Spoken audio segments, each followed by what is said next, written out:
All right, let's go ahead and get this meeting started, everyone. I will call this meeting of the Grange Library Board of Trustees to order. Joanne, can we have a roll call? Yes, it's 7:01. Katie? Here. Lisa? Here. Vicky? Here. Chantel? Here. Bethany? Here. Jessica? Here. Jennifer? Here. All present. Thank you. We have many visitors this evening. Welcome. So we have Liz from our social services coordinator and My name's Dana. I'm the social work intern. wonderful. Marion, I'm Wilson, LaGrange resident. Marion, thanks for coming. Peter McKenna, IT operations manager. Thank you. Wonderful. And any public comments? Not one. All right. Anyone wishing to make any public comments? Marion? No. Not today. Not today. Well, thank you again for being here. Do we have a motion to approve the consent agenda? I motion we approve the consent agenda. Just a second. Any discussion? All right. Roll call. Katie? Aye. Lisa? Aye. Vicky? Aye. Chantel? Aye. Bethany? Aye. Jessica? Aye. Jennifer? Aye. Motion passed. Great. So our current business for the evening is Peter's got some options for us. We've talked about an exterior book drop for several months now, and I know this is something that several folks have mentioned, and I've worked with Jen, who's worked with Peter, to explore some options that we can consider, and Peter's going to share those with us tonight.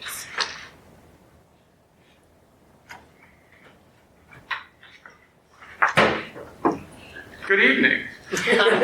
So we have taken information from, that's cute,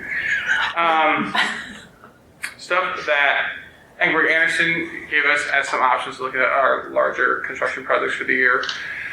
And we've combined those with some that we chatted with Dan Leonardo, our builder, up about, and some that Jen and I have put together. And so we put together sort of 4 options for you all to look at, and our goal is that we take action tonight and choose one of these to move forward with. So we will allocate budget resources, staff time, and sort of move forward with this. So this is what we are.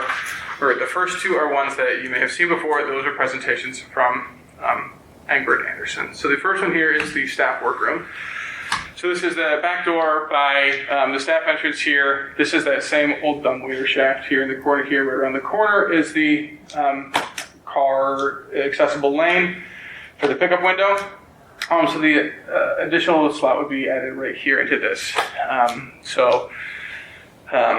This one has the highest budget cost and the most unknown. It is cutting into an exterior wall into the former elevator shaft. So there's lots of question marks and what happens in the 4 feet between these bricks and the inside of that elevator shaft where our current book drop empties into.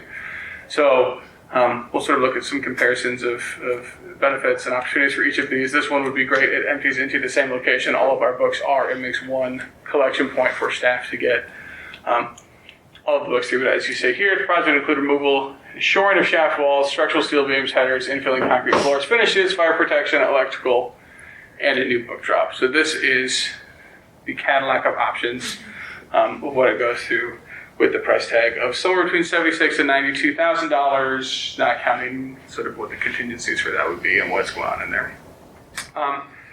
The second option offered by Ingrid Anderson is to do something in the front vestibule window. So this is the front, the lobby. These are the automatic doors here. And so the goal would be to move these doors when they open, come to these lines right here.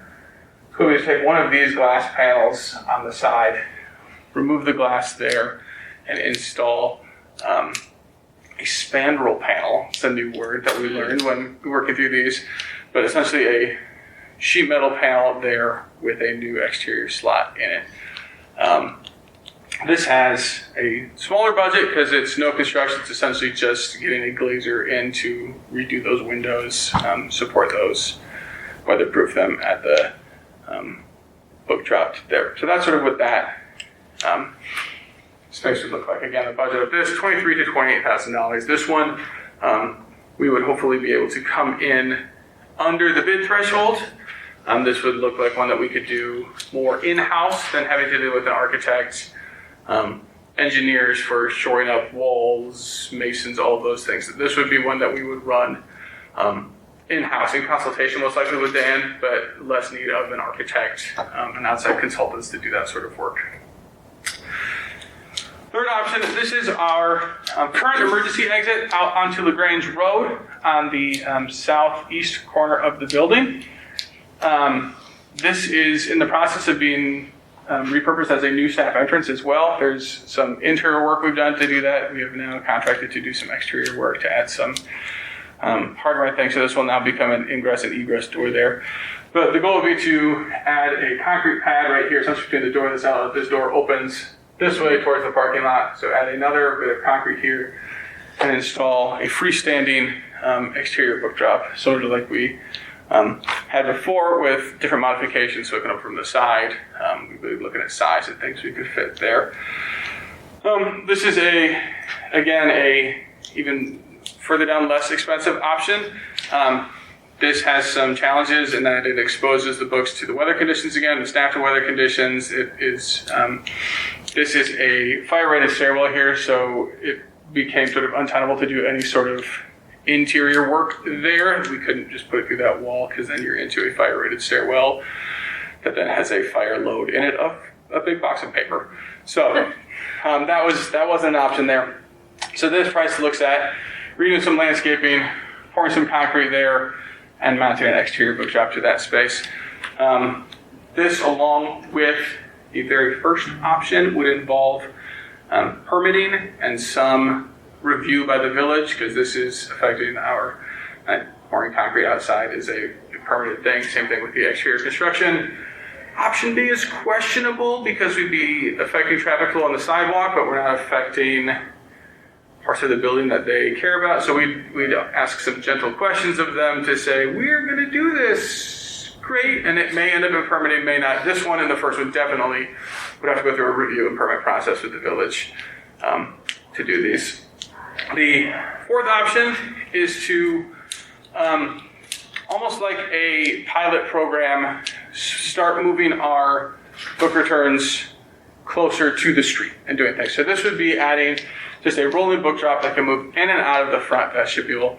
So it makes a easy return point for folks during the day. It can move into our vestibule, can move around the property, things like that. But would only be available when the library has operating hours. So it would make another touch point, exterior touch point of the building for folks to return their materials, drop it in, move on. This allows us some flexibility to touch different places with it, move it around. It can go, it would not be a all-weather unit the way it moves and rolls like that it loses some of its weatherproofing and that function. But this would give us some opportunities to see where that book drop is most effective, how it's affecting traffic flow as folks come in and out of the building. Are we cannibalizing the returns window in the lobby that we already have? If we put a point as you walk into the building, a return, and then a second return, what does that do for workflow for staff and for traffic flow in the building? So this one is the cheapest option. It is just essentially purchasing and installing the book drop. But this one can only be used if the library is open. Correct. Okay. Correct. So this would be sort of rolled around when we're open and then pulled back in at the end of the night, leaving the existing exterior book return as the sort of off hours return. So this is a slide that summarizes all the words I said. So option A, probably a 6 to 12 month estimated completion time, because this is going to involve architects, engineers, permitting, all of those things. It involves all the return materials in the same location. There's existing sidewalk and egress to that location. That's already lit there by that back staff door. That area is lit and ready to go. Challenges are definitely the most expensive, would require the public bidding process, which just slows things down and can make the project just take a lot longer. Unknown conditions inside the wall would require permanent and village approval for sort of adding that to the building. Option B, the front vestibule window, we'll be looking 4 to 6 months depending on the budget and material lead time. Could be done without the bid process or general contractor. It's in a visible location. Books are still located indoor for staff retrieval and for protection of the materials. Unknown final costs and lead time for glazier. I've been chatting with Jen. Contracting is a real crapshoot these days. Getting folks in to work on things, lead times for things. It is a real just guess as to what things are going to do. So that is a large unknown for that section that comes with that. Could make the interior window redundant and permitting may be required. We would need to do some sort of soft exploring with the village for what that is. Option C, the Grange Road east exit, 3 to 6 month completion time, depending on budget and whether for concrete installation. We're going to pay extra for cold weather installation, weatherproofing, things like that. So the most inexpensive 24-hour option that we can add, and it pairs with the new staff entry option on the Grange Road. It's great there. Challenges, again, we're exposing materials and staff to the weather, train patrons on a new location to interact with the library, that is not a place that we have often directed patrons to go or be or spend time. So that would just be signage, staff, education, things like that. And would require permitting to pour that concrete there on that pad outside that building. That'd be something we'd have to work with the village with. Finally, the rolling return to vestibule, cheapest option, fastest option. Could be done immediately. We have funds to purchase that, get it in-house, and start playing around with it. But again, the challenge for that is that it's open during the hours the building is open. That it would be 9 to 9 Monday through Thursday, 9 to 5 Saturday, Sunday, 1 to 5. Friday, Saturday, 1 to 5 on Sundays, our current operating hours. So I want to double check they know and understand the bid threshold stuff.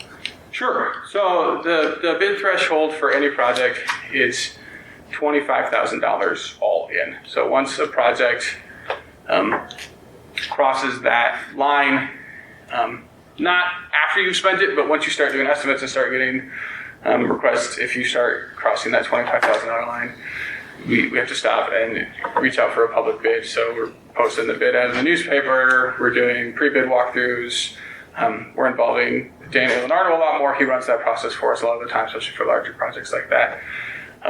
So if we stay under that threshold, it's something we can run in-house. It's something that we can choose between Jen and I, and Dan can choose qualified contractors, qualified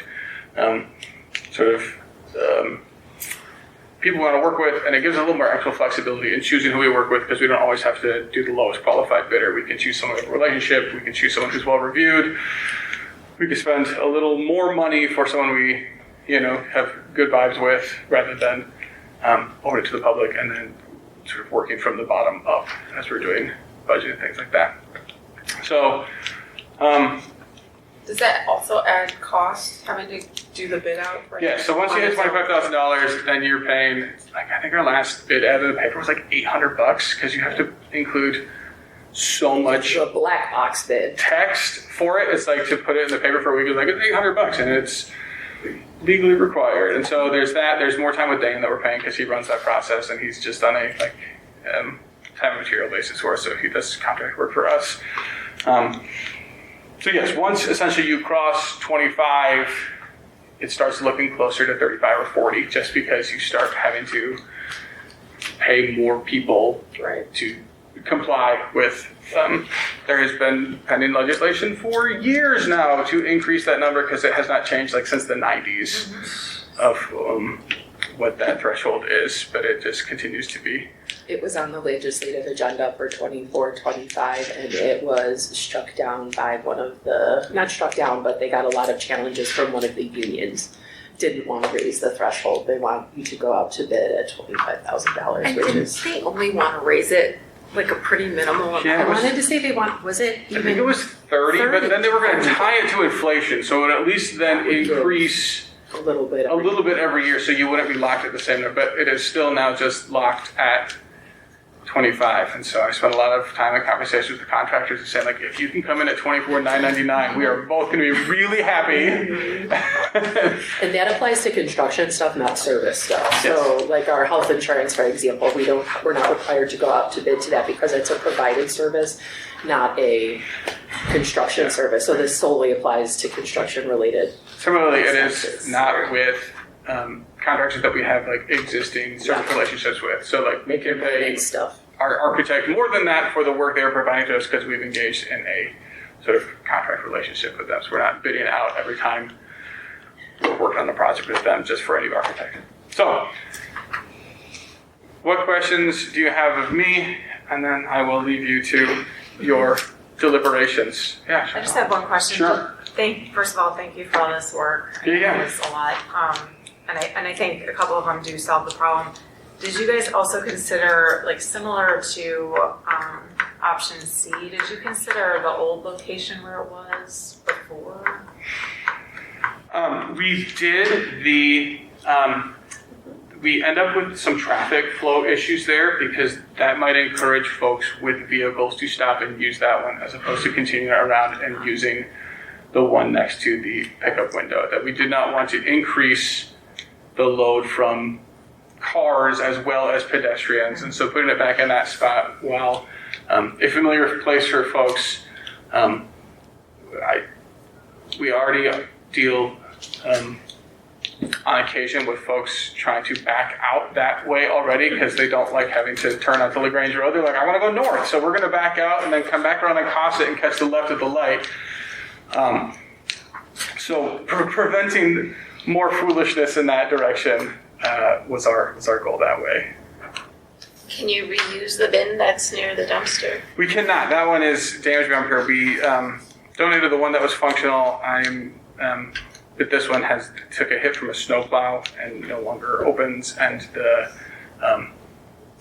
the door on it is mounted wrong to put like against the building. So then we'd have to take off the broken top and rotate it. And so that one we looked at reusing that one, but that was not an option right now. How much are those? So the something like this, small one on wheels like this, $2,000 to $3,000. Something like this that is weatherproof and comes with mounting material and things like that, they start at about $6,000. Depending on size, and they just go up from there based on capacity and things. They are expensive.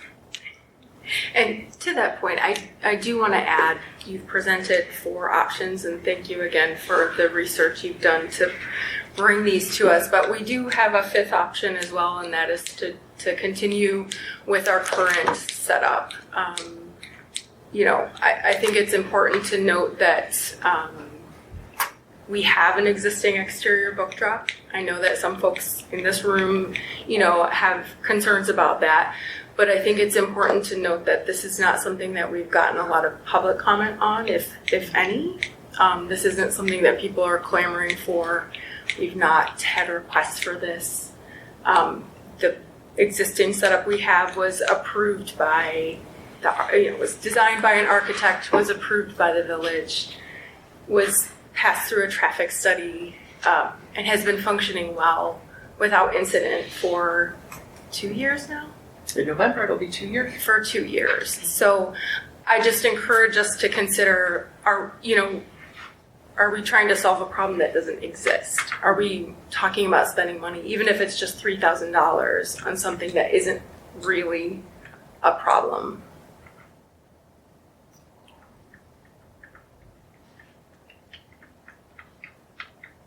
Peter, which would you pick? I mean, for me, What answer do you want? Answer A for me would be to continue with the status quo right now.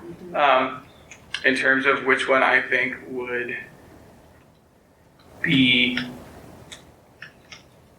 a good first step, I think is option D, because I think option D could really open up what we could see other places is that if we end up getting a lot of traffic on the coming off the Grange Road there and doing that, then we can, I think, take the permission and go, let's move to that front window vestibule option. That's, we're seeing a lot of action there. Folks are coming there.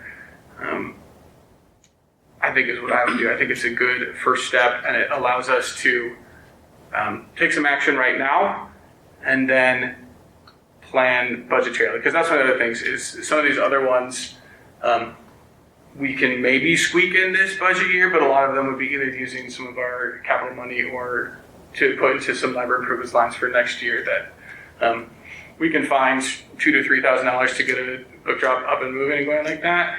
Finding 20 to 25 to do a window project that could balloon differently is going to be a bit more scrounging this year, or tapping into the CapEx funds that we have set aside for some other repairs and things. So this money would come from the 75,000 that we say we have extra in the budget? Or the 75,000 we were looking at construction? No. This is outside of that. This is in addition. So Because that 75 is spent, or Allocated. It's not spent yet. It's it's allocated. allocated Did we for? vote on that? You don't have to vote on that. It was voted when we did the original budget, when we approved the budget for the year. So that's a go? Mhm. That upstairs is being reconstructed? It will be, yes. We're in the contract process right now with our architects. I think that was discussed like 2 months ago. I think it was discussed over the summer, and to Jen's point, we as a board don't make any decisions on that. That is entirely, You The board approved the budget. Yes. Yeah, the board approved the budget. we approve a budget, yes. And it's But we allocated don't- in that explanation what that budget is for. So once you do that, that is you all setting the number so that Peter and I can execute the day-to-day operations of achieving that project. Day-to-day operations. Right, which is not, day-to-day operations are not our responsibility Right. as trustees. But That a was not our construction or a reconstruction? Construction is us. And that's part of the budget? Yes. It was like the improvement plan that was approved. Yep. However many years ago. With the previous board, is my understanding. Well, I guess my understanding, and I apologize because I did miss 2 meetings this summer, so maybe it's on me. I don't remember if you guys moved it. I should have looked up if you voted on this, but I thought they presented different options that we were gonna vote on. We As far can as give how our it works. opinion, we all gave, I think we've said what we would prefer, but ultimately because the budget's approved, she can decide, how she feels that would benefit the library the best. Yeah, I mean, I know we don't have public input on this. Every time I go around the corner, I feel unsafe. My husband has said the same thing. I've heard it from my neighbor. People don't show up here. We never get visitors. I don't know why, but thank you for. I do think it's a safety issue for people with strollers. I think we are serving people that like this walkable town. I think a lot of people that use the book drop are perhaps visitors from other towns. We've heard that they're dropping off books that weren't necessarily, from here. So I just think to serve the people that we're supposed to serve, I think it makes sense. I think 2 of the options solve the safety issue for me, which is B and C. I don't think A. I think A is, to me that doesn't solve the problem because it's in the same place. I don't want to walk around that corner. D doesn't really solve it for me. I'm going to walk in. I don't care if I walk 3 more feet or not. So I would be in favor of B or C. And if C is more cost effective, then to me that makes sense. If people are used to dropping in those bins, they would see it, they would know what it is. Yeah. Would it take a little messaging? Sure, but I don't think it's a huge lift. What feels the most worrisome to me is that there's no sidewalk there. Not so much where the book drop is. For me, that seems fine whether you walk or drive there, but because it's a blind corner and there's parking back there, and so you have the option of either walking all the way around the building and going in, or most people, because it's the shortest distance, are just going this way, against the flow of traffic. And so because there's no sidewalk there, their only option is to walk in the street and right around that blind corner. I mean, I feel less concerned about people walking in the street toward the book drop with the flow of traffic and more about when they're trying to come this way. Does that make sense? Do you mean from like the LaGrange Like- side versus the Cossett entrance? So no, the Towards the existing exterior book drop, walking against the traffic versus yes, with. yeah. So when you park back there, like maybe people are walking from LaGrange and they're coming in through the exit, like where you're supposed to exit to drop their books, and then walking straight through around, but there's that blind corner right there that you're just sort of, if you're walking in the street to walk into the library, you can't see around that corner, and if someone is going a little bit fast and trying to get into the book drop, or even like trying to get into that part of the parking lot back there, they can't. I mean, we haven't had an accident, I don't think, but it does feel like you're just sort of, when you park over there and you're walking around, you're just kind of like crossing your fingers that you're not gonna. I hear what you're saying. I do, but the parking lot is going to stay there, and the book drop is going to stay there. So what Can the sidewalk be extended? So you could just, so the sidewalk is right, the sidewalk goes right here, and then it just kind of tapers off and goes away. Like if the sidewalk extended further, so there was a sidewalk from that back parking lot. But they have to have They do have to have some space for the traffic. the cars right. have to turn to get to the book drop that Yeah. exists there now. Yeah. and it's a certain, I just remember this from the traffic study when this was designed, like there are certain sort of angles Yeah. and, there's geometry to it Yeah. that's And there is the involved. striping there too that people are not supposed to be driving over. So Right. I think that maybe that's what's supposed to drive people out this way. And you do have to come out this way and angle around. I drove my car for the video for the pickup window, so I know that angle that comes in there. But I see what you're saying too. I can understand that. And Or that's even why like a with- mirror.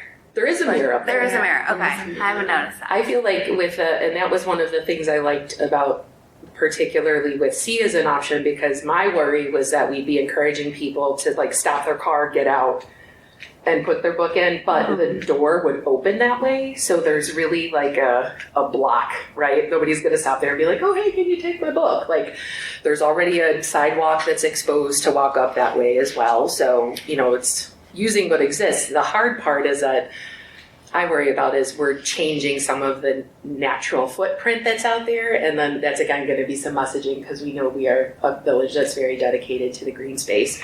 So we would be taking away some bushes and existing trees to be able to make that work and have space where you could roll the bin in and out. So there would be a little bit of change, but not terrible. I kind of don't like that one, not for the same reason, but I do see a lot of kids up and down the Grange Road, and I can see them throwing stuff in that bin. I mean, That isn't really an issue that we had with the other. I mean, it'll still be closed, right? Yeah. We've got thing more to things in open. our, what we have currently. We got the Gouda cheese that one time. I mean, Just so. stack things with their books and return them. And so we got a wheel of cheese. We get people's sneaky donations where they just give us 100 books that aren't ours. and to your point too, Bethany, LaGrange Road is very heavy traffic. I think there was an incident where a car ran into, it was the restaurant, it used to be on this corner. Monks, yeah, it ran into Monks, so. That corner is a complete hazard 24/7. I don't think that's a good. It's just LaGrange Road always makes me nervous, especially with little kids. I can't get a hold, my nephew sometimes. I won't even take him down that street. Grange Road is also a spot where we don't have any kind of book drop option.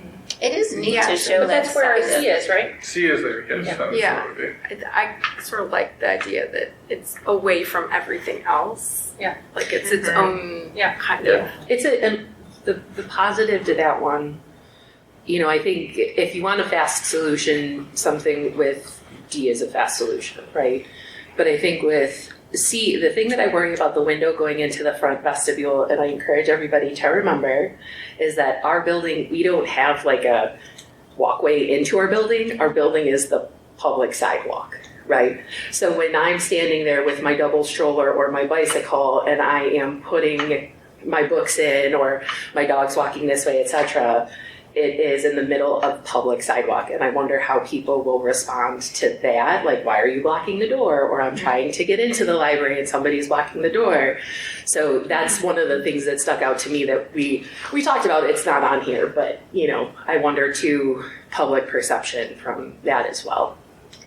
Well, your note on public perception and Katie's comment on public request for this is what makes my point of view questioning, are we doing something that nobody has asked for? Mm-hmm. And is that the right use of our budget and time and efforts? And so that's what my point of view is on this, that we're doing something so independently as trustees that the staff, the director, the community has not asked us for. And that is a concern for me. Did the community ask for the original book drop? The drop off? Was that a community input or did the board take direction on that? Are you talking about The drive-up window? Yes. I do not have the history on that one. I don't know personally. My understanding was that it was intended to be part of the original design of the building, and then it just wasn't able to be incorporated because the village wasn't supportive of it at the time. But it was something that after the pandemic and the popularity of curbside pickup, that the director and the board at that time wanted to pursue. But it was during the pandemic that it was put in?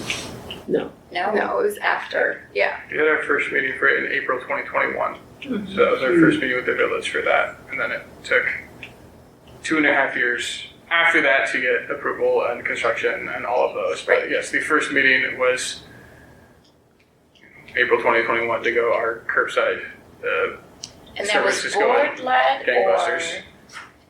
Good memory. Was it part of the strategic plan?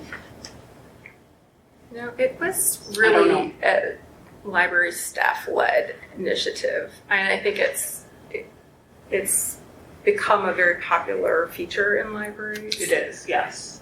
So you'll see a lot of libraries retrofitting pickup windows. Which is totally fine, but I think that's an addition to, the pedestrian book drop's always been the standard.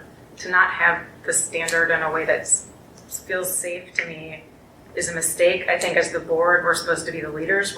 Yes, we listen to staff, but we're also supposed to be forward-thinking. If we think there's a potential safety issue, if we've heard from others that feel the same way, we're supposed to bring it up. I think we need to protect our community and be proactive. I think yes, if someone gets hit, then we're going to hear about it. That's not when we want to hear about it. So all I'm saying is I feel responsible to be proactive. I understand that we're doing this decision as a board. If other people don't feel the same way, I'm totally fine and I will drop it. I just wanted my voice to be there as someone that said, I feel this is a safety issue. I don't want anyone getting hurt. And so I'm trying to prevent that. So I just want my voice on that. And that's, if I'm the only one, I understand. And I really appreciate that you've looked into it. I don't think we ever should have taken out the original book drop. I think, at least moved it to the side or something but I wasn't on the board then. And I did, but that's me, so. And I agree. I've been in this book drop. Every Sunday I'll ride my bike up and drop the book off. And it is a hazard. And I'm cautious. So someone not cautious, someone not thinking can get hurt. To your points, I don't understand. Like if we have put this in, like we put this other book drop in as part of the staff, we as a board have a responsibility to act. And I don't think we should feel encumbered by that in any way. How do you mean, are you speaking to me? How do you mean encumbered? Well, you said that we're acting as a board, and that's not usually done. No, I meant, let's see if I can clarify better. I think our job as a board is to govern the library functionality on behalf of the community. And that's, I think, what we're doing. Okay. I think it's a step that we don't need to take. That's my opinion, and I'll vote how I Is it because of expense or? Because of expense, because of redundancy, and because of no request from community. Those are what my things are: expense, redundancy of the window, of the walk-up drop we have inside. And no one has requested. Have you dropped off? I do all kind the of agree time. with I do Lisa, it to all be the fair. time. But Yeah. I'm okay to answer too. I have dropped off. It's okay. I think it's fine. I understand the concern though of pedestrians walking there, but whether the book drop there or not, people are gonna be walking from that parking lot to the library and there's gonna be cars turning. I don't think the book drop makes that any worse. There's cars going that way either way. Yeah, I come here regularly and I've seen people use it without incident. I've talked to friends who've used it without incident. I myself have used it with no issues. And I would agree with your points, everything that you've mentioned that I've raised myself. I just think, there are some of us who feel strongly about this, but I don't think it is a problem that we need to be solving. I also just want to point out that our budget is over $3 million and 12 to 15,000 is a very small percentage of 3 million. I know we're being careful with how we spend money. I also don't think it's that much in the grand scheme of the budget. So we'll also Agreed. And when we look at, what that project, when we went with looking at this whole building and what we could do, I think we're going to spend how much on making some room bigger? I mean, I don't know. I think this is a no-brainer for me. I would vote B. It's a safety issue. The first time I saw it being used was with a woman, and if I had known this was on the agenda, I would have brought the picture. But, I knew it was on the agenda, and I mean to send it to each of you because of Open Meetings Act, and I couldn't find your emails. But anyway, the cat ate my homework or the dog. There was a woman with a stroller, 2 dogs, and a kid on a bike. That's not acceptable. There's no other option for that mom. So for me, it's B. So, and yeah, we haven't polled our community to see. So I don't think we can say, no one said anything. I've heard people say stuff. I've felt it myself. And it's not a big expenditure. It's a simple fix to what is a safety issue. I don't want to wait until someone is hurt. It's not worth the time or the money or feeling like I don't have the authority or am given, I don't feel empowered to make this choice. So I do want to say though, with the mom and the dog and the stroller, if she were walking to her car back there, it would be the same Right, route. but you're not going to have a child on a bicycle. We are a walking community. or a stroller. Right. It's also her choice, though, to decide that she wants to return her books at that time in those circumstances through that window. Yes, If and we she should felt- give her a better choice. But is it our job to determine what Yeah. her choices, though? I do think so. I agree with the fact that LaGrange is a very walking community, and it's a myth that we don't have an easy option to walk up and drop your book at any time. So There's been studies that show that pedestrian-friendly cities are where people want to live. It's just a nicer place to be. I think we should be contributing to making LaGrange a more friendly place to walk.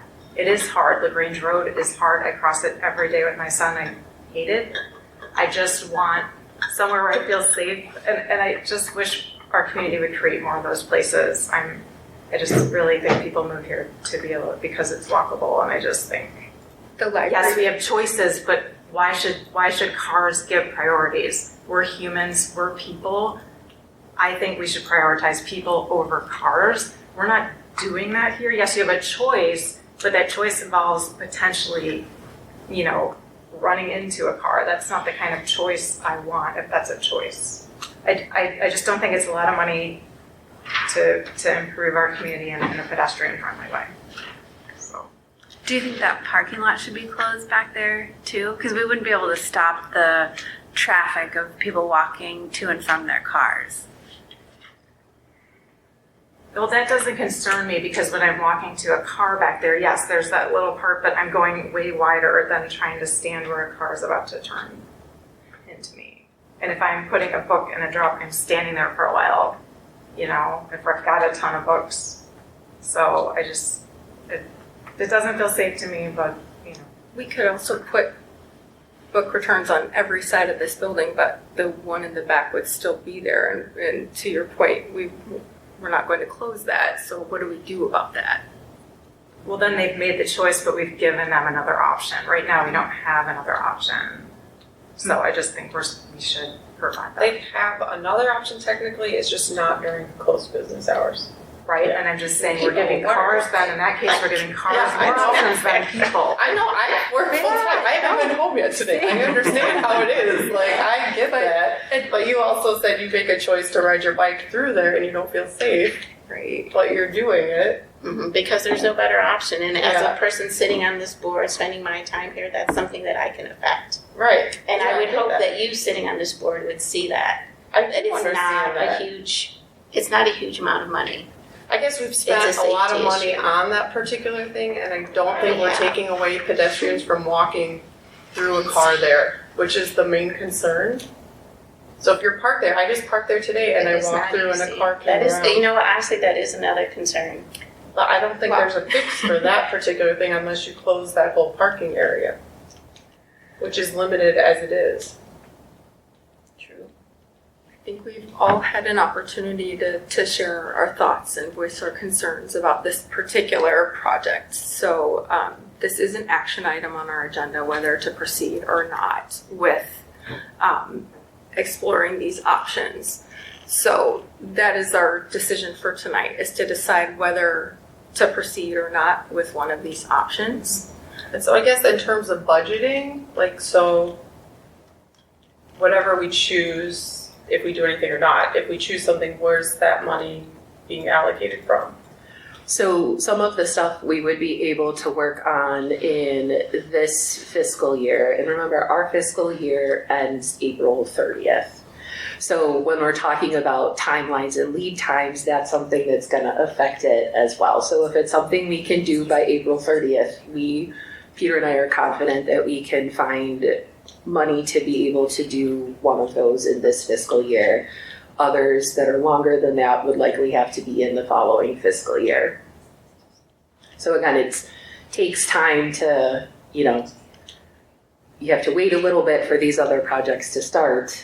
But so it just depends also, do you want something that is going to be more expedient, or, are you looking for something that's going to take a little bit more time? Or are you okay with something that's going to take more time?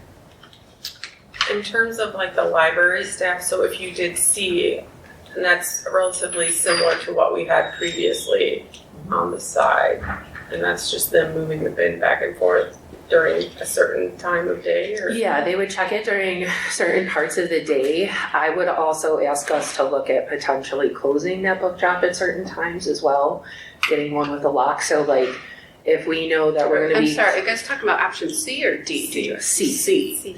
The one on LaGrange Road. Okay, I thought that would be a permanent 24-hour? Yes. Okay. So we would ask to close it like for long weekends, for example. So if we know that we're going to be closed Christmas Eve and Christmas Day, to not have those books outside for 48 hours where we couldn't DVDs and such to get there.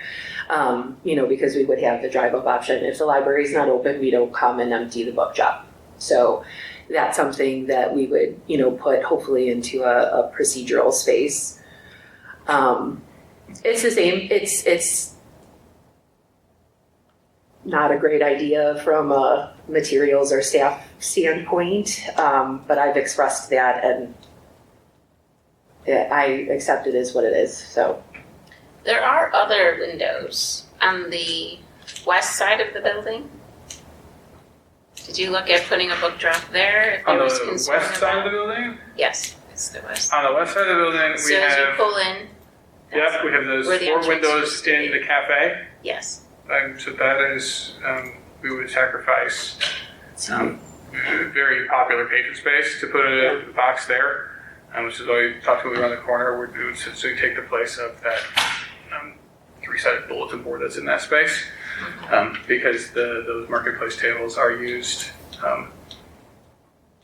constantly. Yes, it is a nice space. But then the rest of the west side goes marketplace, stairwell, elevator shaft, men's room, skylight void into the lower level back door. And then that first opportunity is that wall right there between the door and the corner. That is the first available space. As we walk that whole sidewalk there to go, that's it over there. Because like these windows, underneath these windows here behind this bush is a void that goes straight down to the basement. There's no floor there. So Because you need a basement got like 50,000. Well, it sounds like this is a passionate thing for everybody. So I would maybe, can I suggest that we vote on whether to pursue one or not? And then maybe Yes. regroup if we decide to pursue another time on which one? Yes, let us have a motion to proceed. Do we have a motion to? I motion to proceed with a vote. Can you proceed with a vote on, what are we voting on? I motion to proceed on a vote on if we should pursue one pedestrian drop-off or not. Do we have a second? This is already an action item, though. That's what This is we're action. doing right now. We're taking action. So, I second. thank you. Any further discussion? Okay. A roll call. Joanne? Katie, Nay. Lisa, Aye. Oh, wait. Oh, Do you Sorry. want to select one of the options presented? so it's option A, B, C, or D to vote on, not option do. What stay we're as saying, is. do we want to go this path, or do we opt to not go this path? I will vote nay. Thank you. Sorry. It's okay. Vicky, Aye. Chantel, Aye. Becky, Nay. Jessica, Nay. Jennifer, Aye. okay, there's 4 nays and 3 ayes. Okay. Motion. Okay. All right. Thank you. I know this was an issue that we all had strong feelings about, but I'm glad that we had the opportunity to review and discuss and share our thoughts. And now we can move forward. So the first item of new business is a presentation from Liz. Oops. I don't know if I should say that's a hard act to follow. All right, hi everyone, I'm Liz Reyes and I'm the social services coordinator and I met some of you last year. So I started in August of 2024, so I've been here just a little bit over a year. Go to the next slide. So I'm a licensed social worker from Dominican. I'm also a librarian and I worked in community development for about 30 years, focused on affordable housing and really focused on supportive housing. And my proudest point up there is I think I've been to 70 libraries, about 70 libraries. Like that's what I do in my free time. So been to lots of libraries. And then Dana, who's our intern, she's a student at Aurora University. She's been with us since May. So she has a May through December placement here, and she was just accepted into the MSW program. So she's going to continue on. She sought us out. She really wanted to work in a library, and she's very interested in community social work. And you met her earlier. She was here at the beginning. Okay, she did. All right, so these are my goals from last year. So when I started in August, I think Jen gave me a couple weeks, and then she's like, let's get your goals going, let's get started. So these are my goals from August of 2024 to August of this year. So my first goal was to enroll in the ADA coordinator program. So this is something that's required of public entities with more than 50 employees, and it's suggested for all public entities because we all have to follow the ADA. And so I went through the training program. I accumulated, I forget how many credits it was. It was like 40 credits, went through it, passed the exam. And so I have that credential now, and I think you have to renew it every 3 years and take a couple of classes. So maintaining it is a lot easier than actually getting the initial certification. So I've done some work with this already. We reestablished the accessibility committee, which has already been doing work, before I got here. So we got the committee together to join in on those staff efforts that were underway. We did a little bit of a self-evaluation. So, we're working on some capital improvements here, and the building was built to code to begin with. But we went around, Fatima and I, the previous director, just to see, we just measured everything, like just sort of out of curiosity, like our doorway is wide enough and so on and so forth. So we're ADA compliant. The parking lot is ADA compliant.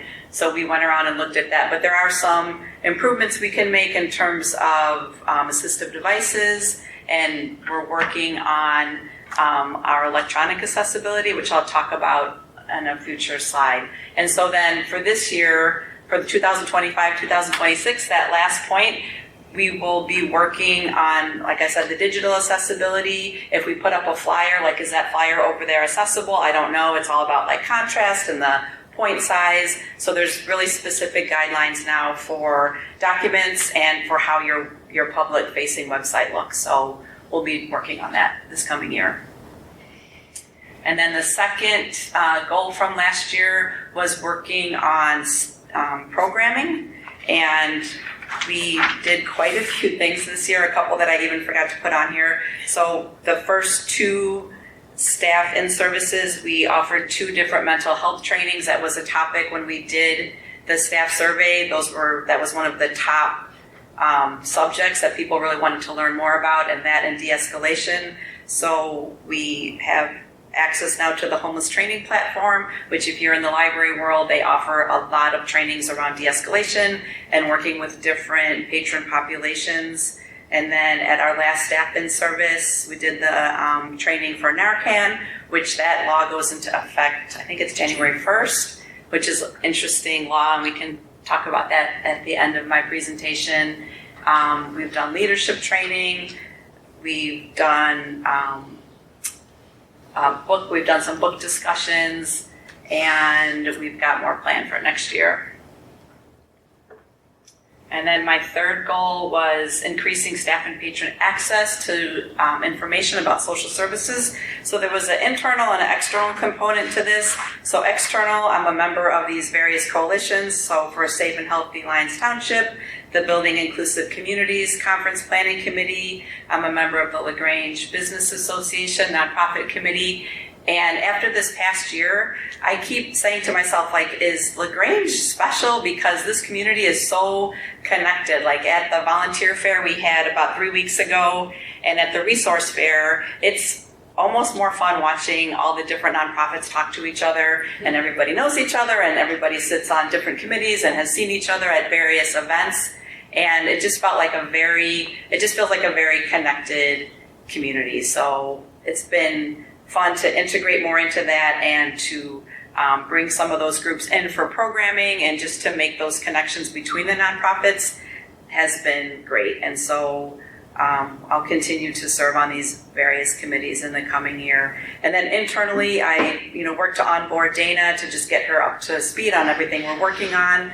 I'm a member of the Library Outreach Committee. I'm working with Jen on the Gallup Strengths Finder. There's a group of us that are going through that training right now here internally. And then something that is new, we worked to establish this one-on-one patron program. And this is something that Dana really pushed me to put it to the forefront, let's get it done. And so I assigned her many steps to get this done in terms of how do patrons access me if they want to meet with me one-on-one? How does the staff talk about it? How does it work? So that took us 3 or 4 months, and so that's been in place.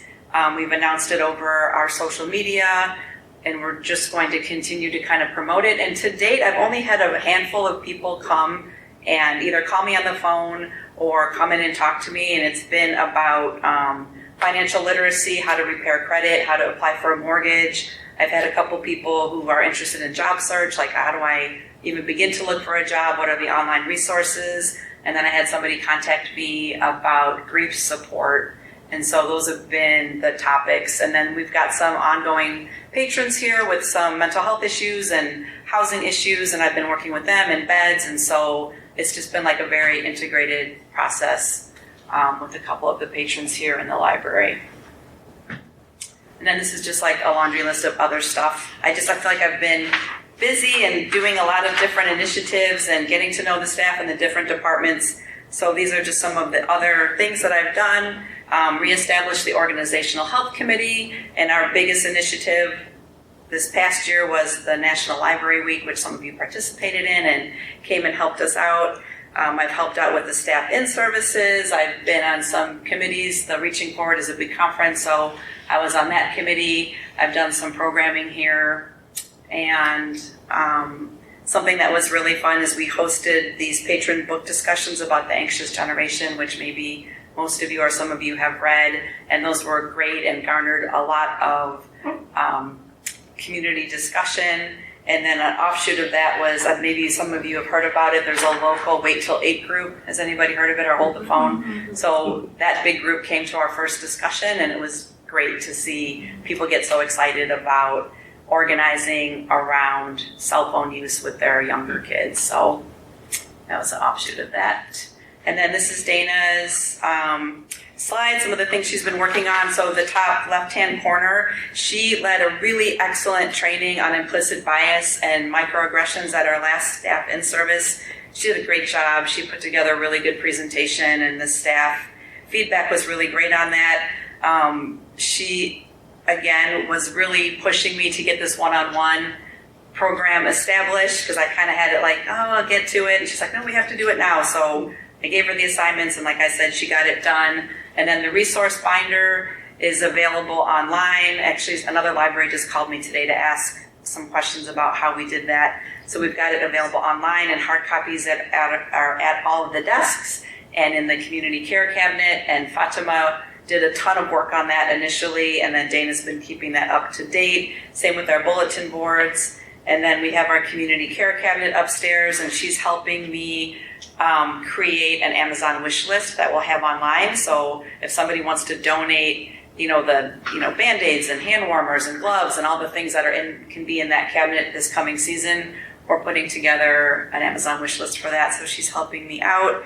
And then she put Aging Care Connections here in the bottom right-hand corner. This is another group that I knew professionally many years ago quite well. And I'm like, I'll get to them. Like, they haven't answered my emails. And Dana's like, no, we have to go meet with them. And so we went over there and met with them. And that's led them to using this space twice already. So they brought their memory cafe here to the library. So it's nice to have this new group of people that hasn't been here before. So they're doing that. And they have another one planned.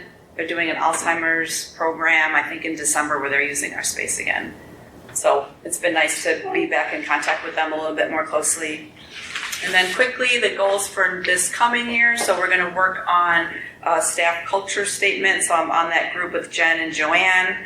And then one of our themes is community of compassion. And I've done quite a bit of programming this past year. So I'll continue to do staff programming and patron programming with that top of mind. And then we're also going to do more work on the accessibility side. And really, again, it's very focused on the digital content so that we can meet those requirements by, I think we have until April of 2027. And then looking forward, so something I'm keeping an eye on, I'm on the board of directors at BEDS, and we talk a lot about the federal cuts and what's happening with our population that is struggling to find housing or with mental health issues. So just keeping up to date, like what's happening with that, how does that impact our patrons? We've connected now the BEDS outreach manager, the street outreach manager, directly with our adult services staff.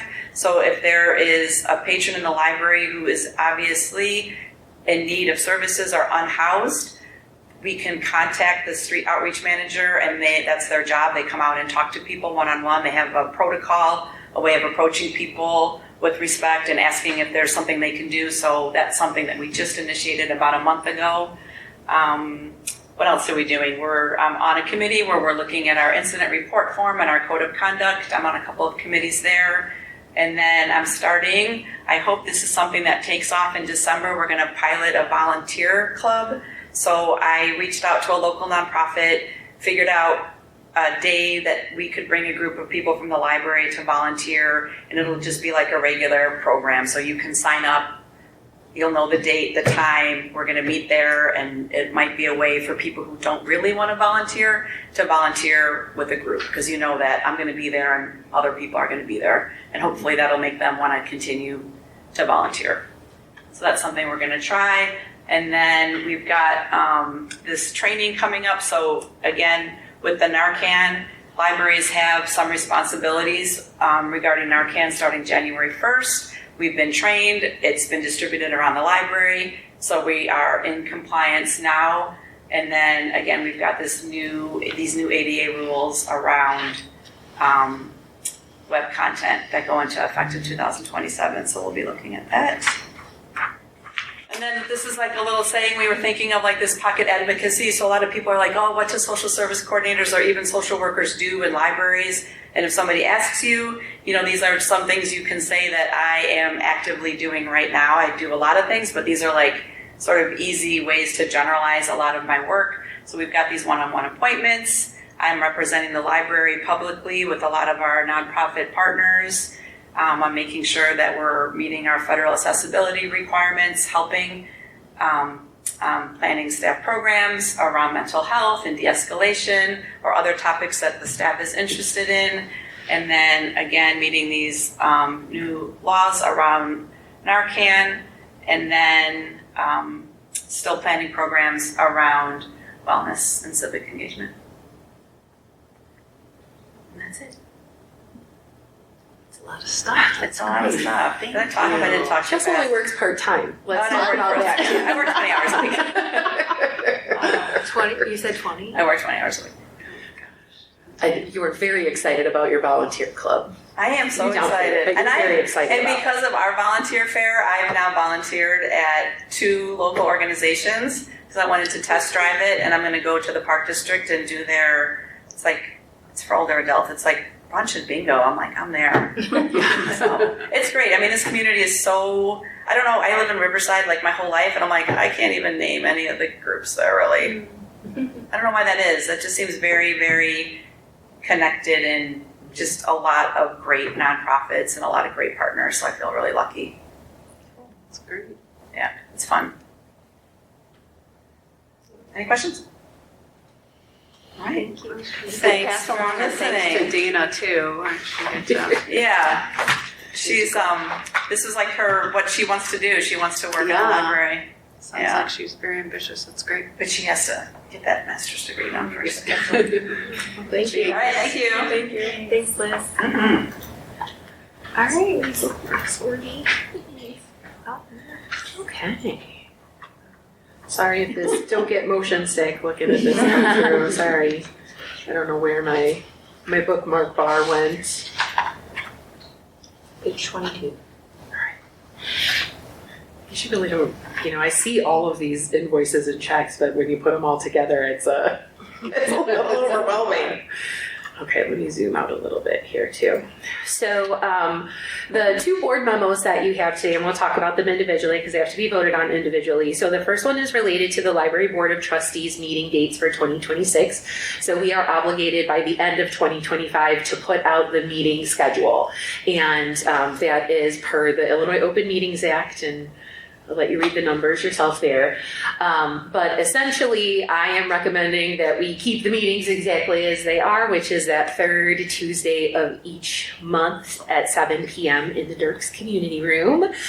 And then these are the dates that match that. We generally don't have a meeting in December, so that's why it says that. And, you know, if we ever have a situation like, let's say that there's a snow closure and we have to cancel the meeting in March. So it doesn't mean that we can't change the meeting date, or we had that happen a couple of years ago where the meeting fell during both spring breaks or ILA or something like, or ALA when it was out of town. So we moved it to a different week. So you can make those changes, but legally we have to put out for the public, here is when you can expect us to be meeting.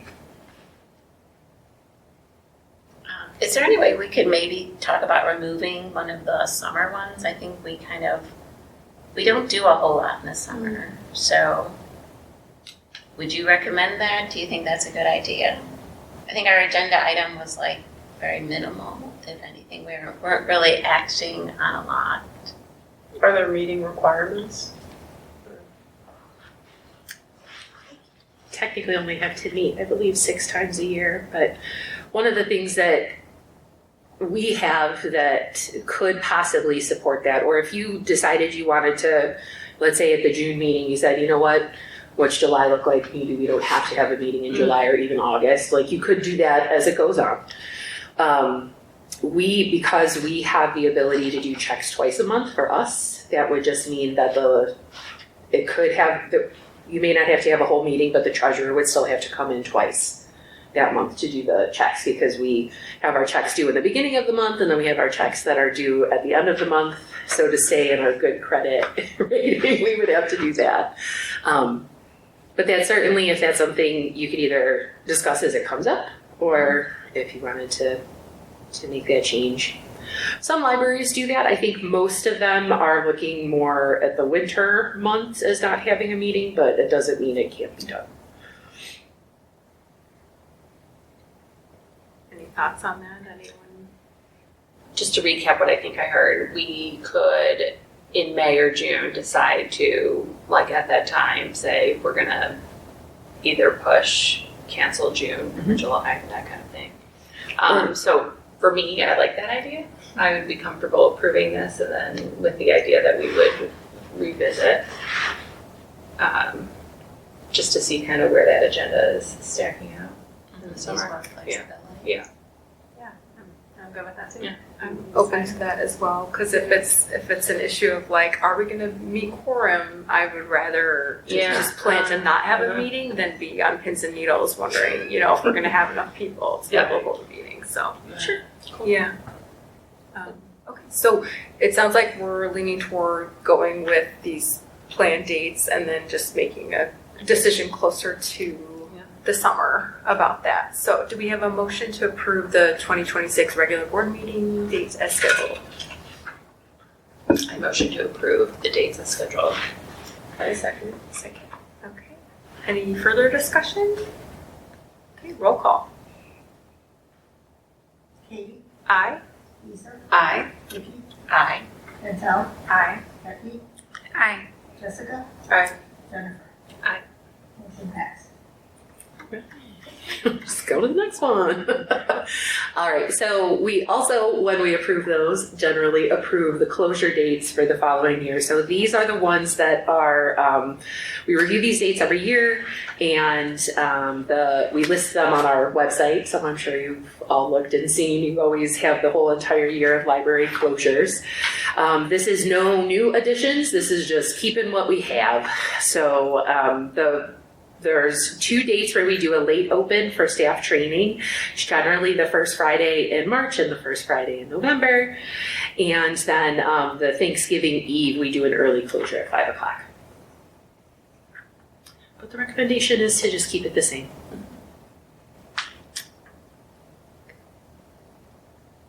I will move that we approve the 2026 library closure dates as scheduled. I will second. Any discussion? Okay, roll call.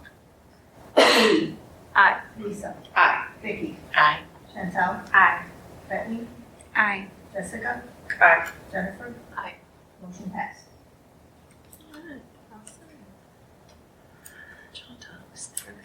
Okay, so we have an audit update. I think as some of you know, usually this month we're looking at the audit. It is going to be a month late. So we will see it in November for our meeting. Sikich will come and present the audit. We should have copies maybe the Friday before. The reason it's late is, as some of you know, with the finance manager at the village, they don't have one.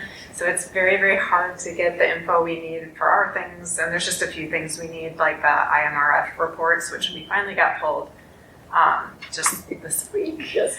So it's been like, please give us what we need, kind of frustrating thing. But it's okay. In the end, it doesn't really matter. We just have to file it by December 31st with the comptroller. So really, I mean, we're fine, and we're 100% still in compliance.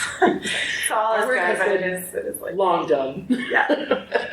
Will that be a time crunch for you since you've just gotten the forms like this week to present? No. Okay. No, Great. no. You're not worried. There's no sweat. Okay. No, all is good. It's nice that we use the same audit firm as the village, because they could go in and say, you can do whatever you want, but the library needs these 2 things. Right? Give them those 2 things so that we can be done. And we don't have to try and schedule another extra special meeting for it. So that's good. Yes. So that's a win. That's Good news. Yes, that was great news to come back Oh my to. gosh. Well, because I was wondering if we're going to have a meeting in December to have the audit presentation. Yes. And that would have not been fun. No, No, we're like, please, yeah. Right. Thank you guys. I'm so glad. Excellent. All right. Anything else, Chantal? No, that's it Okay. on the audit, Well- unless anyone has questions. No, but that's a perfect segue to Finance Committee. If you have anything for Yeah, us. so speaking of pulling teeth, Cook County, all right, we got Cook County, we got the village, so 2 others we're at Plymouth. So right ahead of the November meeting, we're hoping to have a Finance Committee meeting just a half hour before, so 6:30, if you guys can make it then. If not, we can find another time. But basically, we just need to review the levy letter. So moral of the story is, the taxing report that we use for the numbers is still in draft format. That's thanks to Cook County mostly. But Jen had a conversation with Jamie, our financial consultant, and he said it's no problem to use the draft numbers in the letter itself. And then we connected with Mark Kuchler, Beth, and Jack over at the village to try to see, are you guys using the CPI is 2.9%? Are you going to use the full one? They haven't voted on it yet, but Mark told me that he is in favor of using the full amount. Again, we don't know if that's final, but we're just assuming it's going to be, so we're thinking we'll ask for the full 2.9% in our letter. But we can discuss this at the committee meeting to confirm. So I think that's it. Yeah, there's been, there really hasn't been any notification on our end from Cook County, and you all know because you live in Cook County and have not yet received your tax bills. So, and the advice that Jamie had given us, which was really funny, is he said, they're always going to collect taxes, so they'll come when they come. So you'll be fine. Don't forget about it. He's like, the death and taxes, right? Those are the things you can depend upon. So, but we've been as open as we've been able to be, because if they're not open with us, there's nothing to tell. That's it. Any questions? Thank you. Jenny? Yeah, no. Nothing You friends? saw the Friends of the Library up today, collecting names for the membership drive, which will be, I think, in late November, December, but no other updates on that. Bethany, any news from Rails or IOA for us? Not really. I mean, there were a lot of galas and webinars and things like that on a variety of things that have all passed. But one thing to note, I actually don't know if this affects the LaGrange Library or not, but E-Read Illinois and Baker Taylor is winding down. Because I have an update Okay. for you during my report, but we don't use that service. Okay. So that was pretty Our much ebooks it. are safe. No worries. Thank you. Lisa, policies. Our next meeting will be October 30th for the policy committee. And how are we still good for the amount of policies to put in? Do you need to pull back any? That's okay, I think. I will have 3 to 4. Okay, At Good. least 3. Yeah. At Yeah. most 4. okay, that sounds great. Yeah, so next month we'll have, This one. No, So in November, we'll have something to present in the Yeah. packet to vote on. Yes, yeah. That's it. Excellent. Just Sunny Village. Nope, there's been a meeting, but it was very much about e-bikes and e-scooters and e-motos, so that was a big component. And then there was some actual public discussion regarding finance concern about like not having a manager and transparency and stuff like that. So I get it. Are they looking? I mean, They hired? they were like, this is not on the agenda, so you can ask us about it, but we don't, basically they don't have anything to say. They say, okay, thanks for coming and we hear you. Wow. I haven't heard anything. Yeah. There has been no. Has this been a problem in the past with them? Has it changed over quickly? I think it was Lou for A long 25 years, Yeah. and then I think Susie came fairly quickly after him. I don't So it's a remember short. I mean, there was a search, lag. but I think it was shorter. Yeah, I don't remember a big lag between the two. I do know that this is if you have any influence over the youths, public finance is a great place to make money because there's a lot of jobs available, and I don't think there's as many qualified people. I don't know that it's a huge pool to draw from, but I've seen them recruiting for it for, and passively I've seen it, on LinkedIn and job boards and stuff. So Has it been vacant a year or? no, Susie left in March. She let them know she was leaving in March, I believe, and then was gone by April. And she's been at, she went to Villa Park. So I think they have a contract. They are contracted out with someone to do that, but I don't think there's as many reports. There's not as many oh, really? people aren't like bringing it up in meetings as much as it typically is. Our So- bills are getting paid that we have to pay. That's all we know. All right, Jen, director's report. All right, so I will let you all ask questions about the report because I do have a couple of things I wanted to mention. And you may have seen it on our social media page as well. So our largest vendor, Baker and Taylor, is a wholesale book, library-centric book distributor, has gone out of business. And it's been struggling a little bit for the past couple of years. And this year has probably been the worst with item fulfillment and things like that. So them going out of business, we purchased 90% of our physical content from them. That is DVDs, that is children's books, adult books, manga, and graphic novels. I mean, it's a ton of stuff for us. We do have, luckily, we already had a secondary vendor that we used for that other 10%. So now we've flipped that switch. And what's happening now is that we, just to give you an idea of how backlogged they have been, we had to cancel 500 items that were on order with Baker and Taylor that they cannot fulfill by the end of the year. So if you can believe that. So now we've taken those 500 items, they've gone back to the selectors in the different collections, and they're going through to see if they're available in Ingram, if you still want it, and then really trying to figure out, can we get it from them or from an alternative vendor? So you might ask yourself, why can't you just go to Barnes & Noble or Amazon or pick it up? And here's why.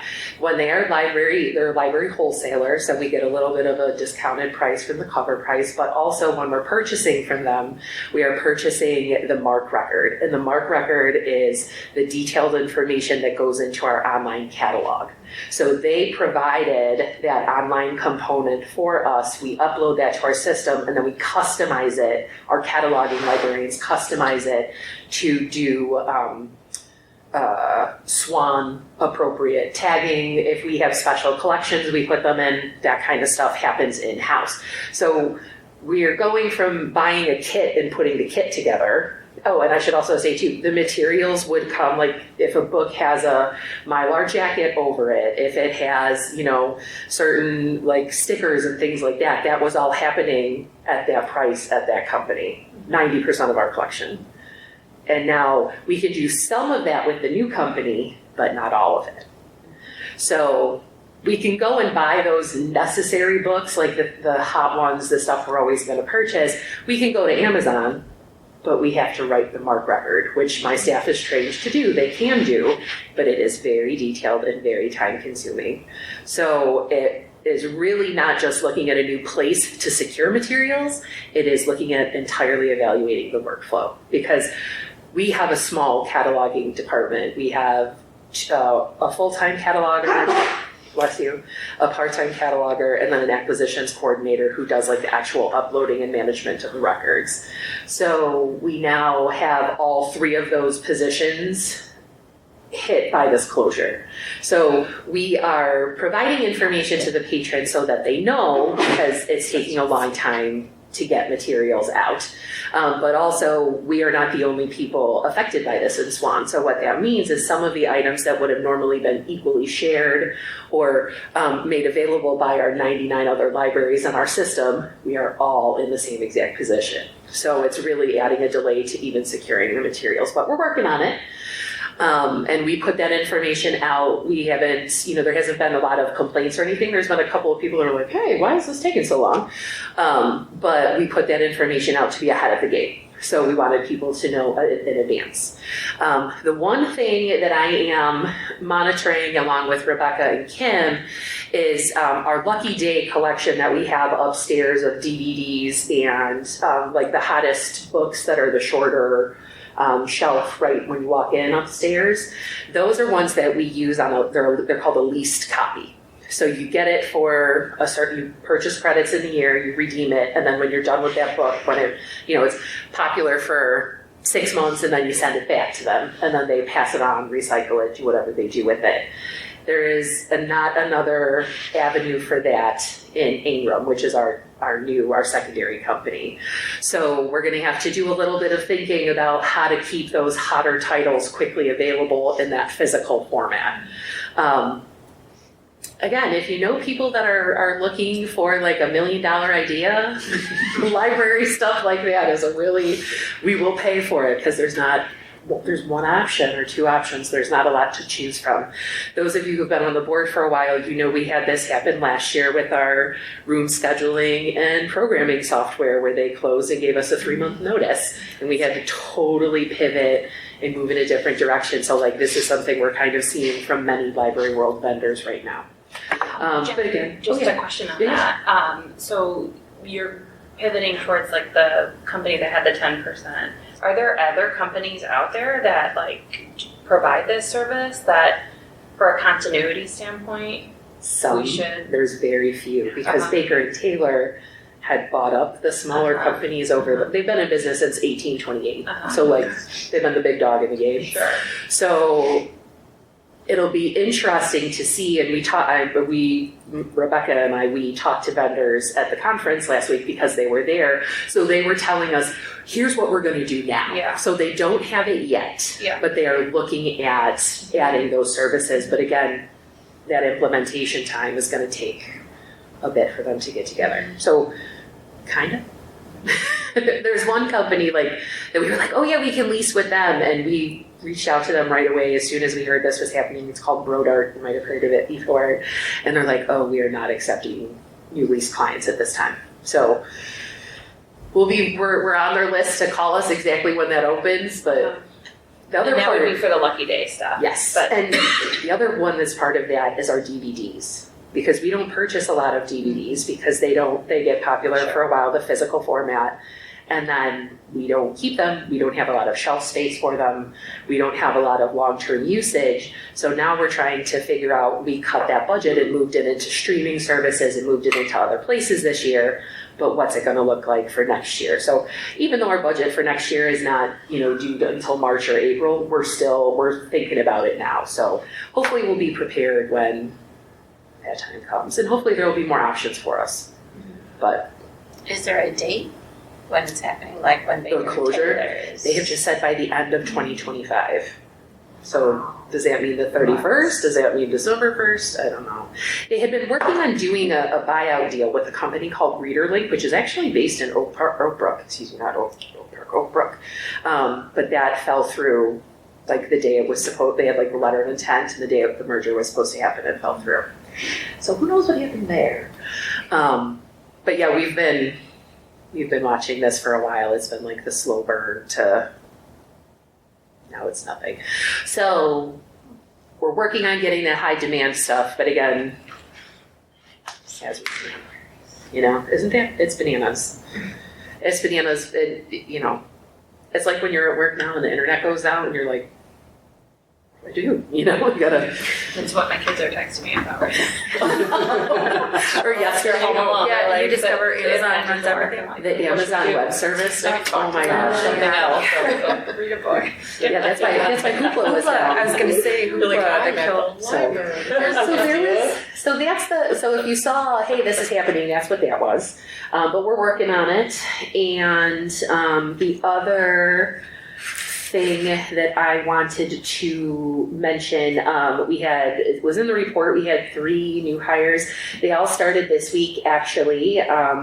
We're also recruiting for another position. Our program librarian has gotten his dream job at the Oak Park Public Library, so we're sad this time and is leaving us. He's been a great impact to our staff, but we've already got 27 applications, Joanne? 27 applications. And it closes on Friday. So people want to work at the LaGrange Library, so that's good. But that hiring committee is ready to go, and we're committed to getting somebody in, fairly quickly. So we'll see.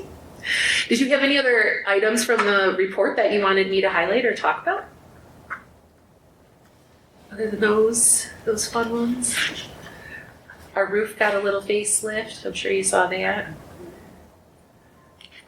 I told Peter, I'm like, take a picture so you can put it in there. We had all of our social media. You probably got to see our Read Around Town stuff that we did for National Library Card Sign Up Month. So we were at the, we had a lot of work with our partners with the village. We worked at the Historical Society to, bring people out into the group. We also were able to co-hosted a documentary of A Binding Truth with the Community Diversity Group. That was a great turnout for that. Liz and Marion. I saw you. Something at the beginning in the public comment part. I should have said, thank you, library, It was so for great. partnering with us on the diversity story time. That was awesome. And yeah, that was a great partnership. It was a great turnout. Yeah, the movie was really good. Yeah, so thank you very much. We're hoping to find ways to expand that program and do it more often throughout the year. So it's kind of nice to come to the library on a Friday and, build your community together. I love the puzzle share. The puzzles, That's a oh my cool gosh. idea. Yes. I think that was with Go Green LaGrange too. Yeah. So I was so surprised at how I thought there'd be so many more people that come. I couldn't come, but I sent my sister and she came. yeah, you look good. Yes, this is the roof. Great idea. They did, Peter, remind me, half of it or 3/4 of it? They did 3/4 of it. The way the lift was and the way the Grange Road traffic is, there's one corner of the building they couldn't get to. To do that, we'll need to get a larger 90-foot lift and shut down the Grange Road to do it. Oh, I would love that. Just tell me when that is. Yeah. Party in the street. Yeah. This lift was apparently not enough. So. Tell them it's going to be like a 2-week project. But it was a great month, so we did pretty well. And we are at the farmer's market a lot. Yeah, we were kind of sad we didn't get to spend, we were there every Thursday almost, or every other Thursday, in most summers. And just with the changeover between the directors there, we didn't get to go this whole summer, but the new person was like, yes, we want you to come in September. So, but we plan to be back again to full speed ahead in the next summer. So that'll be great. And hotfully you get to check out some of our upgraded circulating hotspots. The LTE versions had to go to the big hotspot recycling in the sky, and we now have 5G mobile hotspots because they just weren't working anymore. So these are helpful. And again, I talked about cataloging, right? Here's catalog Czech language learning and Turkish language novels that were translated. So when I tell you that that's detailed, there's some of that too. You might have noticed we also are doing some moving and shifting upstairs in the Adult Services Department. I heard today that the teen collection has fully moved out of the teen room so that we can start turning that into some teen hangout space. We're just waiting for some shelving to shift around a little bit, so we'll be able to have a little bit more teen-centric space that'll be temporary until we start doing whatever we're going to do down here. So, giving some more space for our teens. I thought it was nice too. I know you had talked about with the BNSF ad, Yeah, wasn't that and cool? like I wasn't sure how you guys were gonna show, whether that was actually working, and so the percentage of increased visits. Yeah, to isn't it that- was That was really fascinating to Interesting, see. yeah. I think that was up in the first one. Sorry again if you Wasn't get it like 300 more? yeah. Then the same month last year, yeah. Which that's not insignificant. Right. That's a good. It's and that one too we did with our co-hosted other libraries as well. Right. So we had said we reached out to them to see what I was like, we should reach out and see if the other libraries saw the same kind of increase too. So Yeah. I don't know who Arcadia has fully heard back from, but yeah, it was. I mean, it's a great idea, and we've got. I mean, there's a lot of Captive faces on there audience. for exactly, yeah. Yeah. That's exactly. So maybe they just clicked it and looked at it. Yeah. But either way. So yeah. Thank you. Some great work. Close your eyes. All right. It says old one. Sorry. All right. Any trustee comments? I actually had something. So I have a good friend of mine who wrote a book, and it's like a children's science book, and I was just going to ask about, she's hesitant to go out and be promoting it because that's just not her MO. She's like just science driven, whatever, but I don't know who we contacted to try and coordinate something with her. If she would want to come in, or You can go to you could ever go to our website. okay. I'll show you. Oh, I was going to mention the legislative meetups too. Oh, I had that on my list. Oh, good. Okay, I'll let you That's mention great. No. You have more info than I do, I'm sure. and then- Like at hand. Although I should refer her to you, Lisa, too. Is it to have Sue? Sue? Yeah. Yeah. Tell her to talk to me. Yeah. I'm happy to talk to her. We've connected a little bit. Yeah. So I But, think yeah. it's supposed to be released like the first week or second week of November. Yeah. Yeah. Yeah, I'd love to chat with her, pass that along. I will, sure.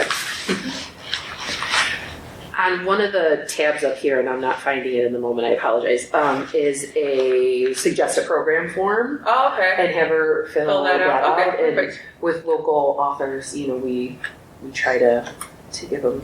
Under about and then contact us. Was it okay? I was looking at the wrong thing. All right, submit a program proposal, right? Yeah, Oh, yeah. and that's if she wanted to do like a program. If she wanted to do something that was like a book, like we had the book release program here, for example, Yeah. this month. Like if it was something that she wanted to schedule with us, I mean, it just depends on there's space to talk about that Okay. as well. I'll refer her there. Yeah, Anybody else? you're going to talk about the.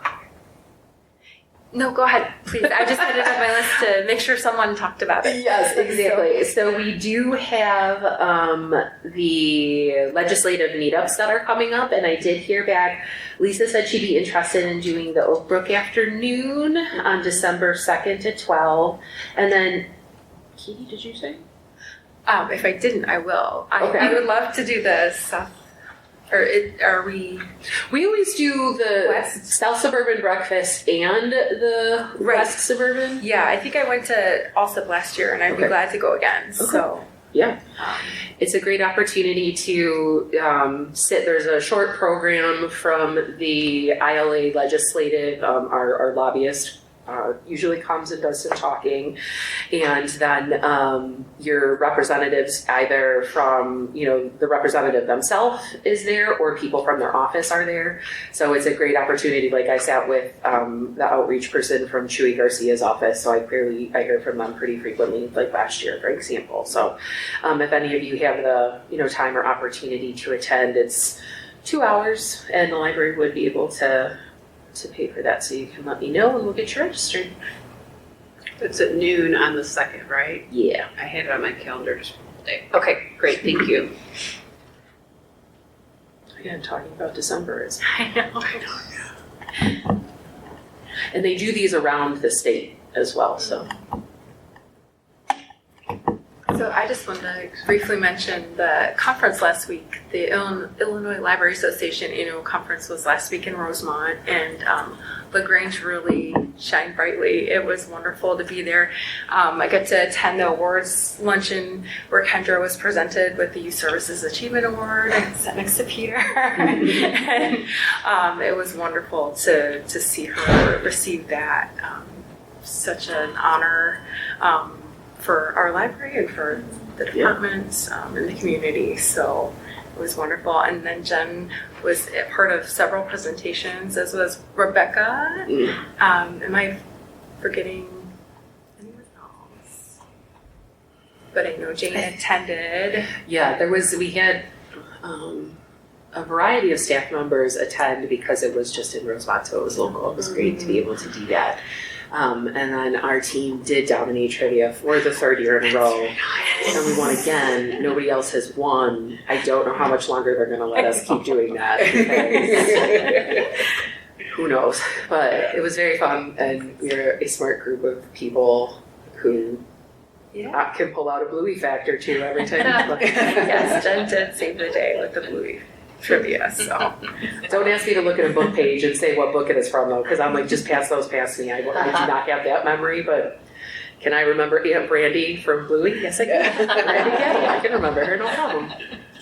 but it was a great conference. It takes all kinds. It does. It takes all kinds. So. Anyone else? All right. Well, there being no further business, we will adjourn this meeting at 8:37 p.m.